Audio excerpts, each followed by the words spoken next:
சிவாஜி கணேசனின் பெயர் சொல்லும் படங்களில் மறக்க முடியாத படம் ஒன்று என்றால் அது வசந்த மாளிகை என்ற திரைப்படம் தான். ஓல்ட் இஸ் கோல்டு என்பதற்கு இந்த திரைப்படம் 100% கேரண்டி. வசூல் ரீதியாகவும் விமர்சன ரீதியாகவும் அந்த காலகட்டத்தில் கலக்கிய காதல் காவியம் இது. சிவாஜியும் வாணிஸ்ரீயும் போட்டி போட்டு நடித்திருப்பார்கள். வசந்த மாளிகை திரைப்படம் தெலுங்கில் நாகேஸ்வர ராவ் வாணிஸ்ரீ நடித்து சூப்பர் ஹிட்டான பிரேம் நகர் திரைப்படத்தின் ரீமேக். கொடூரி கௌசல்யா தேவி என்ற பெயரில் எழுதிய நாவலை அடிப்படையாக கொண்டு உருவாக்கப்பட்ட இந்த திரைப்படம் தெலுங்கில் சூப்பர் ஹிட் ஆனது. டி ராமாநாயுடு என்பவர் தயாரித்திருந்தார். அவரே இதை தமிழில் தயாரிக்க தெலுங்கு திரைப்படத்தை இயக்கிய KS பிரகாஷ் ராவ் தமிழிலும் இயக்கினார். Sivaji Ganesan, Vanisri, K Balaji, major Sundarrajan, Nagesh, VS Rangarao, Srikanth, Senthamarai என ஒரு பெரிய நட்சத்திர பட்டாளமே இந்த திரைப்படத்தில் நடித்திருக்கும். இயக்குனர் ஸ்ரீதர் படங்களின் ஒளிப்பதிவாளர் வின்சென்ட் இதற்கு மிரட்டலாக ஒளிப்பதிவு செய்திருப்பார். தமிழ், தெலுங்கு என 2 படங்களுக்கும் இசை KV மகாதேவன். ஒவ்வொரு பாடலையும் முத்து முத்தாக கொடுத்திருப்பார்.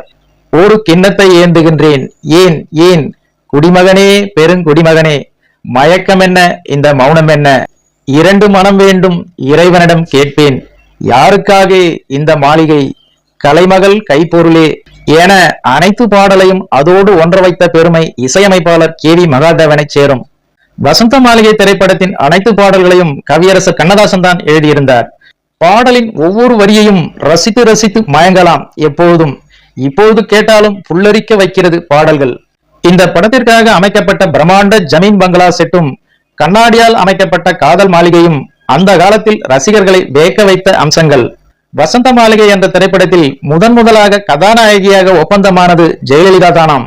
ஆனால் அப்போது ஜெயலலிதாவின் தாயார் சந்தியா திடீரென காலமானதால் அவரால் நடிக்க முடியாமல் போய்விட்டது. இதனால் தெலுங்கில் நடித்த வாணிஸ்ரீயே தமிழில் நடிக்க வைத்தார்கள். வசந்த மாளிகை என்ற இந்த திரைப்படத்தில் ஜெயலலிதா அவர்கள் கதாநாயகியாக நடித்திருந்தால் இன்னும் இந்த திரைப்படம் மக்களிடையே அதிக வரவேற்பை பெற்றிருக்கலாம் என்று சொல்லப்படுகிறது. 1972ஆம் ஆண்டு செப்டம்பர் 29ஆம் தேதி ரிலீஸ் ஆன இந்த திரைப்படம் 750 நாட்களுக்கு மேல் ஓடி சாதனை படைத்தது. சென்னையில் ரிலீஸ் ஆன 3 தியேட்டர்களில் 271 நாட்கள் ஹவுஸ்ஃபுல்லாக ஓடிய திரைப்படம் இது. இலங்கையிலும் 1 வருடத்திற்கு மேல் ஓடியது என்கிறார்கள். முதலில் கதைப்படி ஹீரோ இறந்து விடுவது போல வைத்திருந்த கிளைமாக்ஸ் காட்சியை பிறகு உயிர் பிழைப்பது போல் மாற்றி ரிலீஸுக்கு பிறகு அந்த காட்சியை திரைப்படத்தில் சேர்த்தார்கள் என்பது குறிப்பிடத்தக்கது.